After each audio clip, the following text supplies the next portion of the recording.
আপনারা জানেন আমাদের দেশের কেন্দ্রীয় সরকারের 2 নম্বর ব্যক্তি স্বরাষ্ট্রমন্ত্রী, উনার নাম অমিত শাহ। উনি আমাদের দেশের সংবিধান প্রণেতা ডক্টর বি.আর. আম্বেদকরকে নিয়ে কুরুচিকর কুমন্তব্য করা। अभी एक फैशन हो गया है, आम्बेडकर आम्बेडकर आम्बेडकर आम्बेडकर आम्बेडकर आम्बेडकर। इतना नाम अगर भगवान का लेते तो 7 जन्मों तक स्वर्ग मिल जाता। अच्छी बात है ना? ना सुनिए तो, सुनिए ना, आप सुनिए ना, मैं बताता हूं। हमें तो आनंद है कि आम्बेडकर का नाम लेते हैं। आम्बेडकर का नाम अभी 100 बार ज्यादा लो, परंतु 7 अर्थ में आम्बेडकर जी के प्रति देश की पहली कैबिनेट से इस्तीफा क्यों दे दिया? आम्बेडकर जी ने कई बार कहा कि अनुसूचित जातियों और जनजातियों से हुए व्यवहार से मैं असंतुष्ट हूं, सरकार की विदेश नीति से मैं असहमत हूं और आर्टिकल 370 से असहमत हूं। इसलिए वो छोड़ना चाहते थे, उनको आश्वासन दिया गया, आश्वासन पूरा नहीं हुआ, उन्होंने इग्नोरेंस के चलते इस्तीफा दे दिया। और एक श्री B.C. रॉय ने पत्र लिखा कि आम्बेडकर और राजा जी जैसे 2 महानुभाव मंत्रिमंडल छोड़ेंगे तो क्या होगा। तो नेहरू जी ने उनको जवाब में लिखा है, राजा जी के जाने से तो थोड़ा बहुत नुकसान होगा, आम्बेडकर के जाने से मंत्रिमंडल कमजोर नहीं होता है। मान्यवर ये विचार जो खड़गे जी कह रहे हैं ना, क्या आपत्ति है? जिसका विरोध करते हो उसका वोट के लिए नाम देना कितना उचित है? क्योंकि अब आम्बेडकर जी को मानने वाले पर्याप्त संख्या में आ गए हैं, इसलिए आप आम्बेडकर आम्बेडकर कर रहे हो। এর প্রতিবাদে সারা দেশ জুড়ে আগামী 30 ডিসেম্বর 5টি বামপন্থী দলের ডাকে ওনার পদত্যাগের দাবিতে মিছিল সভা সংগঠিত হবে। আমাদের কর্মসূচি আগামীকাল পানিসাগরে অনুষ্ঠিত হবে। আমরা এই যে ঘটনা, এই ঘটনার তীব্র নিন্দা জলপাশা অঞ্চল কমিটির পক্ষ থেকে এবং আমাদের পার্টির পানিসাগর মহকুমা কমিটির পক্ষ থেকে আমরা জানাচ্ছি। পাশাপাশি আমরা আবেদন রাখছি, আমরা দাবি করছি অবিলম্বে দেশের স্বরাষ্ট্রমন্ত্রী অমিত শাহকে এই ধরনের কুমন্তব্য করার প্রতিবাদে আমরা ওনাকে এই যে সম্মানের আসন, এই আসন থেকে পদত্যাগ করে ওনার গোটা দেশের মানুষ সেটা চাইছে, আমরা বামপন্থী দল সেটা চাইছি। কেন বিজেপি এই কাজটা করছে?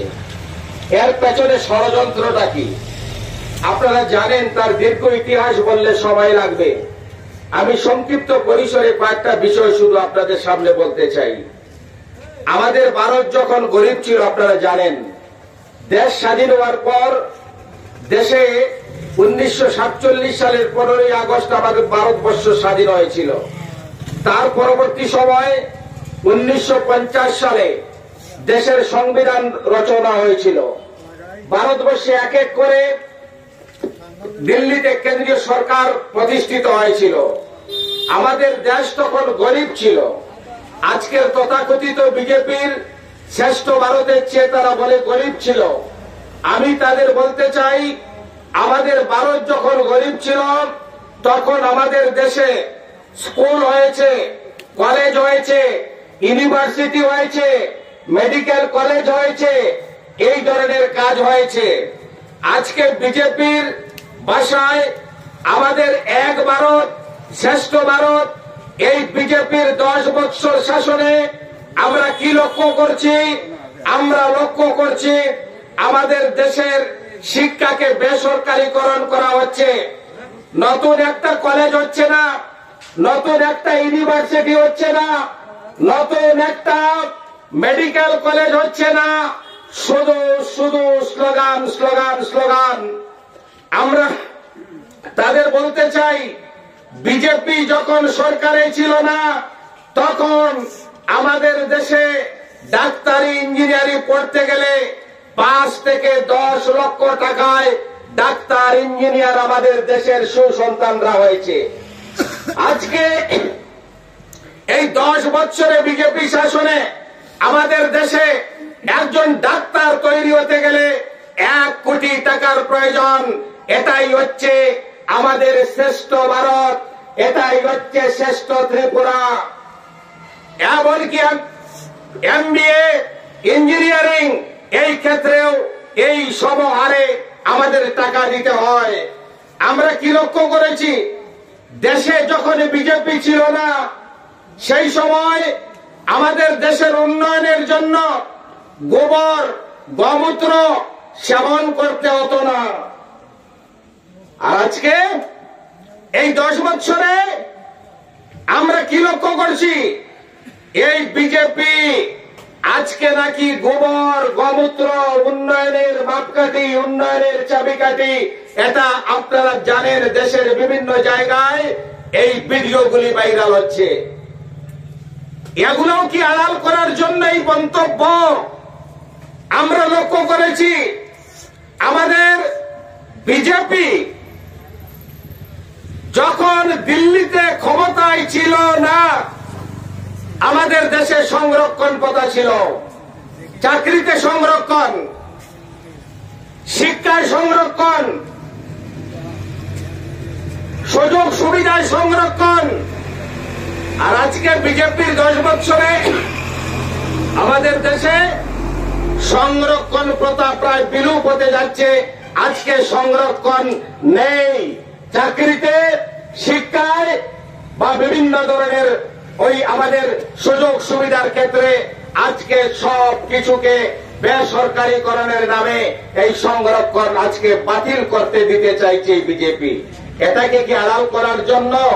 Doctor B.R.. আম্বেদকর সম্পর্কে এই মন্তব্য, এই প্রশ্নটা আমি তাদের কাছে করতে চাই। আমরা তাদের বলতে চাই,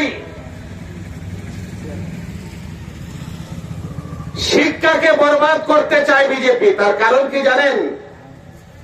শিক্ষাকে বরবাদ করলে, শিক্ষাকে সংকুচিত করলে জাতি বরবাদ হবে। আর জাতি যদি বরবাদ হয় তার প্রতিবাদ করবে না, প্রতিবাদের ভাষা হারাবে। আর তারা এই সুযোগ নিয়ে শাসক ও শিক্ষায় ভরে যাবে গোটা দেশ, কম মজুরিতে বেকার খাটাতে পারবে, 5 টাকার চাল দিলে খুশি হবে, 2টা হাঁসের ছানা 5টা মুরগের ছানা দিলে মানুষ খুশি হবে। এই রাজনীতি বিজেপি এই সময়ের মধ্যে করছে। আমি আপনাদের একটা গল্প বলি। 2টি বিলাই একটা রুটি নিয়ে লড়াই করছে।